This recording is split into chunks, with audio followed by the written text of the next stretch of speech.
Il pensait suivre une simple piste. Il ne savait pas que la forêt l'avait déjà condamné. Seul, attaché, le temps s'écoulait en chiffres rouges, seconde après seconde.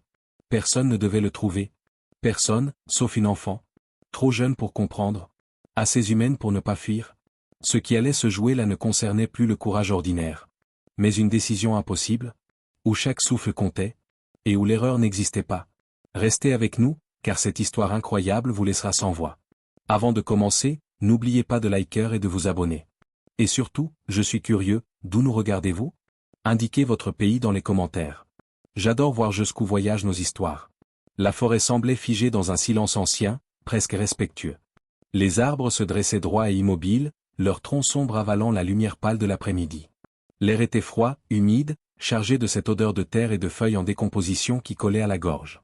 Chaque pas faisait craquer les branches sous ses chaussures, un bruit trop fort, presque déplacé dans cet endroit où tout semblait vouloir rester immobile. Il avançait seul. Cela faisait longtemps qu'il s'était habitué à cette solitude. Des années même. Elle s'était installée doucement après la perte, comme une compagne discrète mais tenace. Depuis ce jour-là, quelque chose en lui s'était éteint. Pas la discipline. Pas la lucidité. Mais la légèreté. Cette capacité à respirer sans sentir un poids constant sur la poitrine. Il connaissait ce genre de terrain. Trop bien. Les forêts, les zones reculées, les endroits où les gens ordinaires ne s'aventurent pas sans raison. Pourtant, cette fois, il n'y avait pas de mission officielle. Pas de collègues. Pas de radio qui grésille pour rappeler les procédures. Juste une piste vague, un détail presque insignifiant pour n'importe qui d'autre. Mais pas pour lui. Il ne suivait pas la piste pour la gloire, ni même pour la justice au sens strict. Il avançait parce qu'il ne savait plus comment faire autrement. Parce que rester immobile, chez lui, entouré de murs silencieux et de souvenirs trop lourds, était devenu insupportable. Marcher lui donnait l'illusion d'avancer aussi à l'intérieur. Le froid traversait son manteau, s'infiltrait jusque dans ses épaules. Il resserra légèrement sa prise sur la lampe qu'il tenait, même si la lumière du jour suffisait encore. Un réflexe ancien. Être prêt. Toujours. Même quand on croit que tout est calme. La forêt, elle, semblait indifférente. Aucun oiseau. Aucun vent. Même les feuilles mortes semblaient retenues au sol par une force invisible. Ce calme aurait dû le rassurer. Au contraire, il le rendait nerveux. Dans son métier, le silence était rarement une bonne nouvelle. Il cachait souvent quelque chose. Il s'arrêta un instant, ferma les yeux, inspira lentement.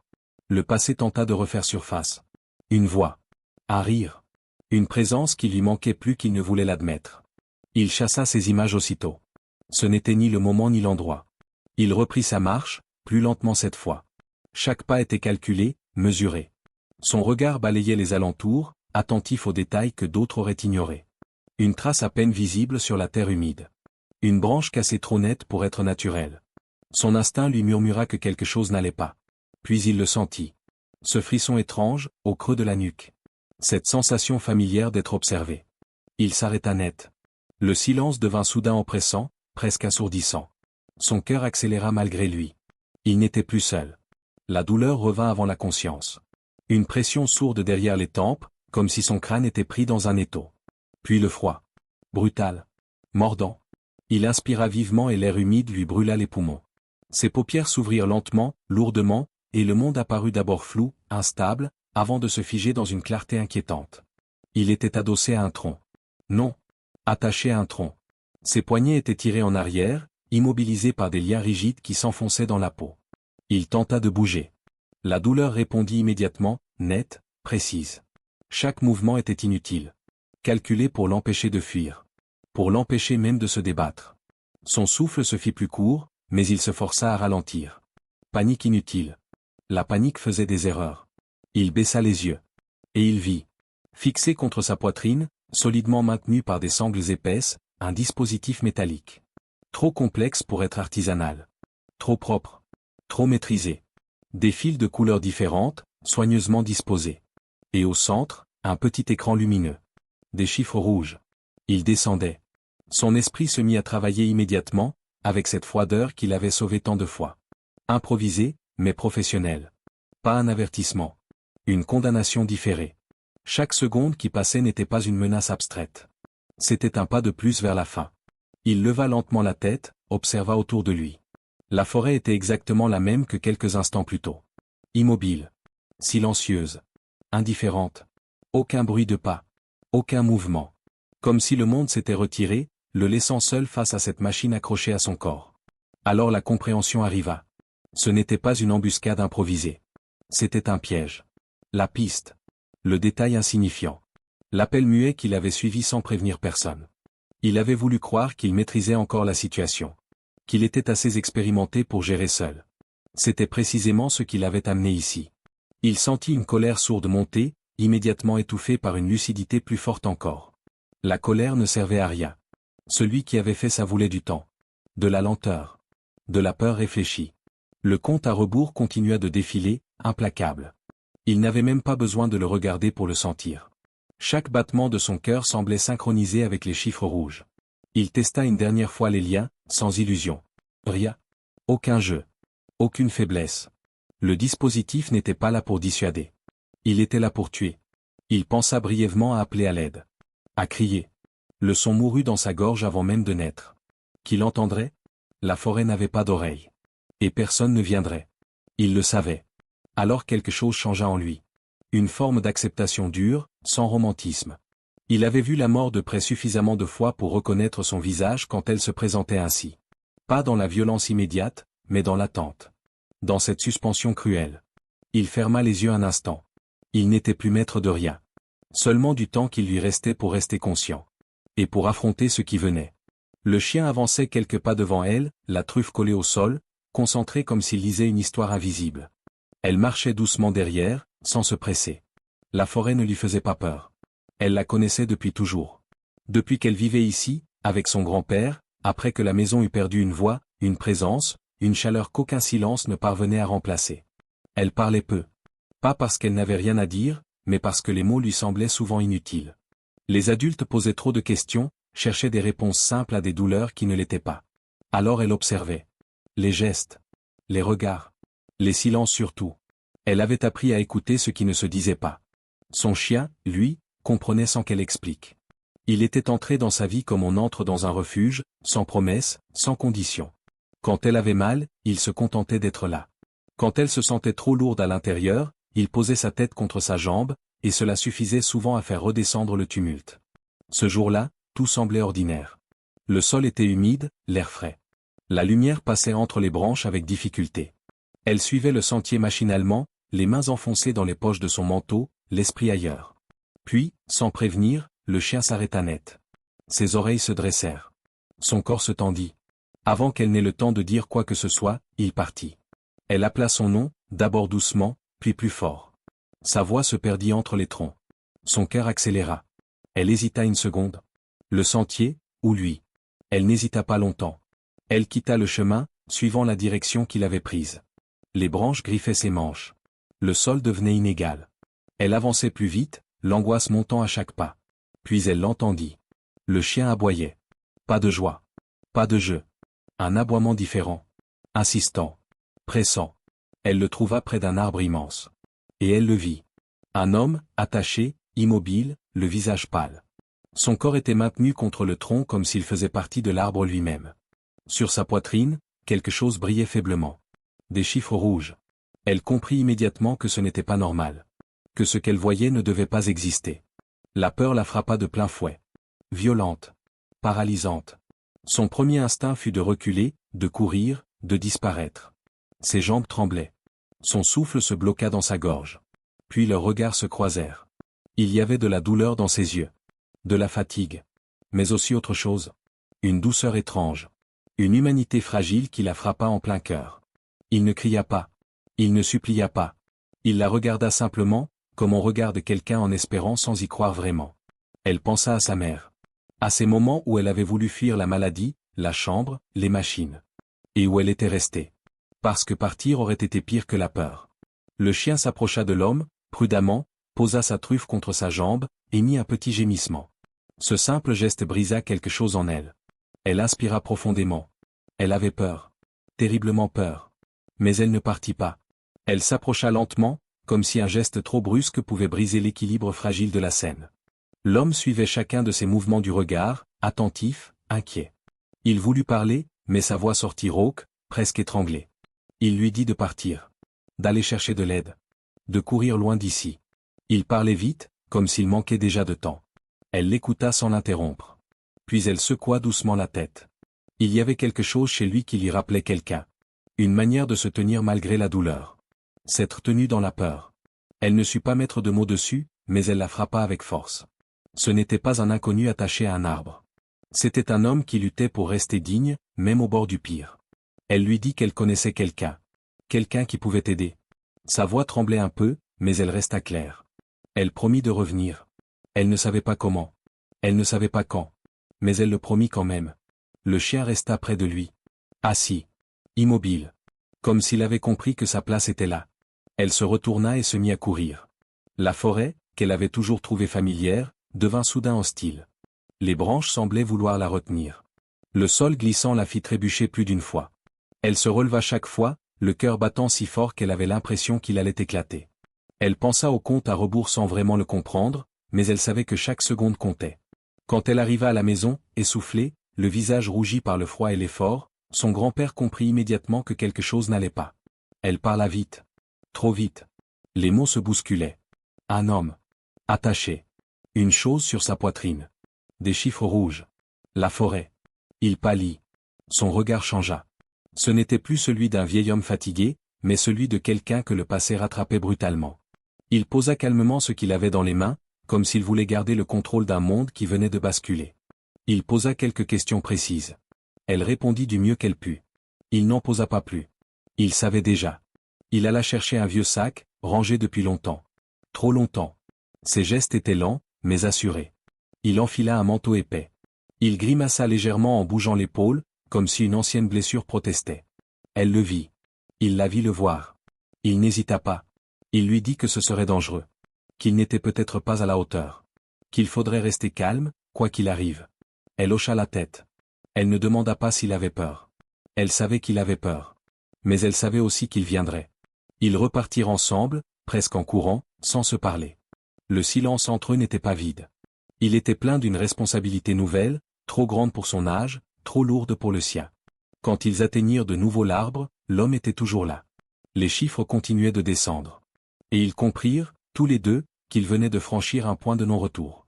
Le grand-père venait à peine de s'agenouiller près de l'homme attaché qu'un changement imperceptible se produisit dans l'air. Ce n'était pas un bruit, pas un mouvement visible. C'était autre chose. Une tension brutale, comme si la forêt elle-même retenait son souffle. Puis des pas. Lents. Assurés. Délibérément audibles. Des silhouettes émergèrent entre les arbres, sans précipitation, comme si le temps leur appartenait. 3 hommes. Trop calmes. Trop sûrs d'eux. Le premier avançait légèrement devant les autres.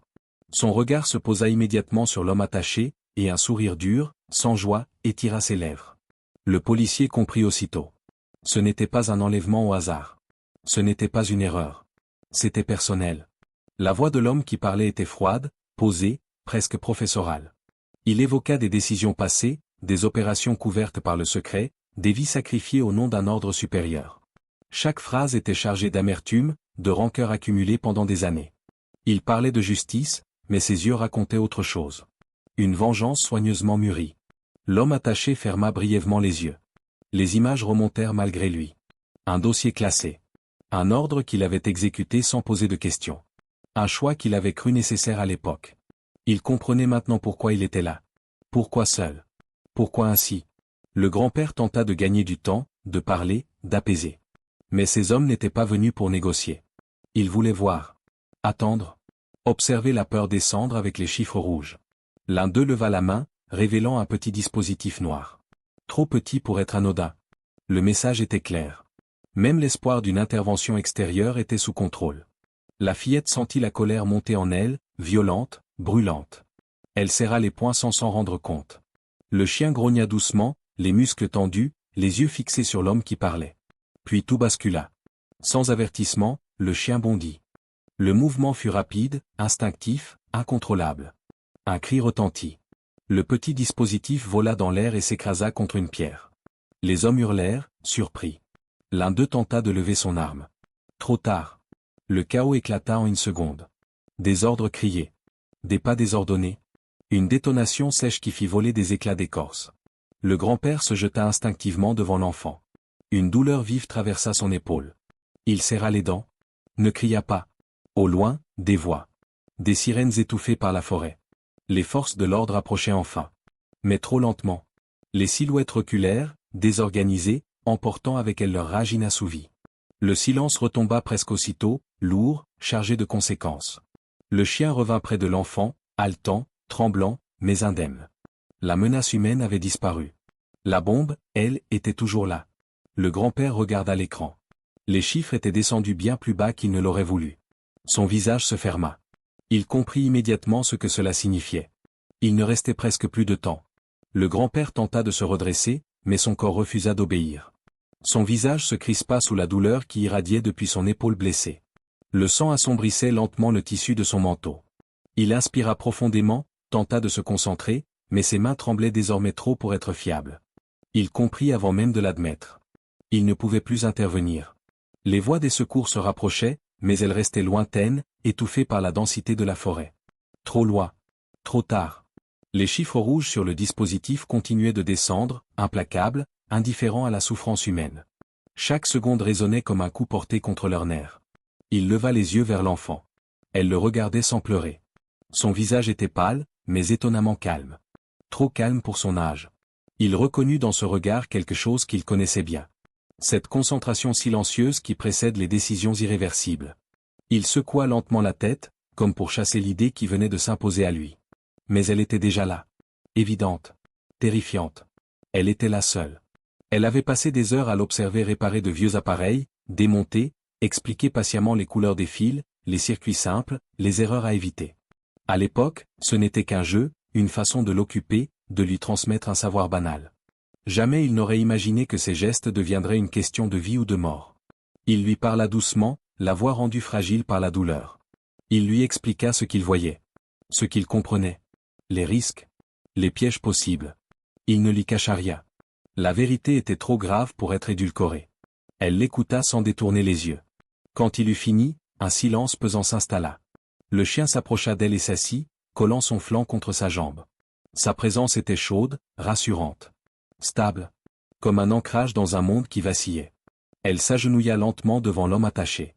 Il ouvrit les yeux, tenta de protester, mais aucun son ne sortit. Il comprit lui aussi. Et il détesta cette idée plus que la bombe elle-même. Elle posa ses mains près du dispositif, puis les retira aussitôt. Elle tremblait. Fort. Elle inspira profondément, plusieurs fois, comme elle l'avait vu faire quand les choses devenaient trop lourdes à l'intérieur. Le grand-père lui donna la première instruction. Simple. Précise. Elle suivit le geste du regard. Approcha les doigts. Recule. Réessaie. Chaque mouvement semblait immense. Chaque respiration comptait. Les chiffres accélérèrent leur course. Les instructions devinrent plus complexes. Les filles se croisaient. Les marges d'erreur disparaissaient. La peur tentait de s'insinuer, de la paralyser. Elle sentit ses yeux la brûler, mais elle ne pleura pas. Pas maintenant. Le chien resta immobile, ses yeux bruns fixés sur elle, comme s'il comprenait que le moindre mouvement serait une distraction de trop. Le grand-père s'affaiblissait.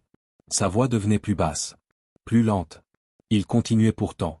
Guidant. Encourageant. S'accrochant à chaque mot. Le temps n'existait plus que sous la forme de chiffres rouges. Elle plaça ses doigts là où il fallait. Le monde se réduisit à ce geste unique. Et juste avant d'agir, elle ferma les yeux. Le silence fut total. Pas un oiseau. Pas un souffle de vent. Même la forêt sembla suspendre son existence, comme si elle attendait elle aussi l'issue de ce moment. L'enfant ouvrit lentement les yeux. Ses mains étaient encore en place. Ses doigts engourdis. Son cœur battait si fort qu'elle avait l'impression qu'il allait rompre sa poitrine. Puis elle regarda l'écran. Les chiffres ne bougeaient plus. Un instant passa. Puis un autre. Rien ne se produisit. Pas de détonation. Pas de choc. Pas de lumière aveuglante. Seulement ce silence, lourd, presque sacré. Le temps s'était arrêté, ou du moins, il avait cessé de menacer. L'homme inspira profondément. Un souffle brisé, tremblant, mais vivant. Ses épaules s'affaissèrent d'un seul coup, comme si tout ce qu'il avait maintenu conscient venait de le quitter. Ses yeux se remplirent de larmes qu'il ne chercha même pas à retenir. Il regarda l'enfant, incapable de parler, submergé par une gratitude trop grande pour être exprimée avec des mots. Elle resta immobile quelques secondes encore, comme figée dans une réalité qu'elle n'osait pas croire. Puis ses mains lâchèrent doucement le dispositif. Elles tombèrent le long de son corps, lourdes, inutiles. Ses jambes fléchirent sans prévenir, et elle s'effondra à genoux sur le sol humide. Le chien se précipita aussitôt contre elle, posa son corps chaud sur ses jambes, appuya sa tête contre sa poitrine. Ce contact la ramena brutalement à elle-même. Les larmes jaillirent alors, incontrôlables. Des sanglots profonds, longtemps retenus, qui secouèrent tout son corps. Les secours arrivèrent enfin, brisant le silence avec des voix pressées, des ordres murmurés, des gestes précis. Des mains expertes prirent le relais, détachèrent l'homme avec précaution, l'enveloppèrent, le soutinrent. On s'occupa du grand-père, pâle, affaibli, mais conscient.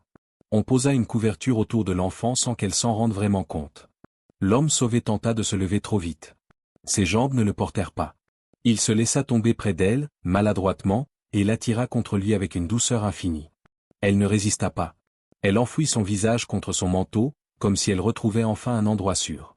Ils restèrent ainsi un moment, entourés par l'agitation maîtrisée des secours, mais enfermés dans leur propre bulle. Quelque chose les liait désormais.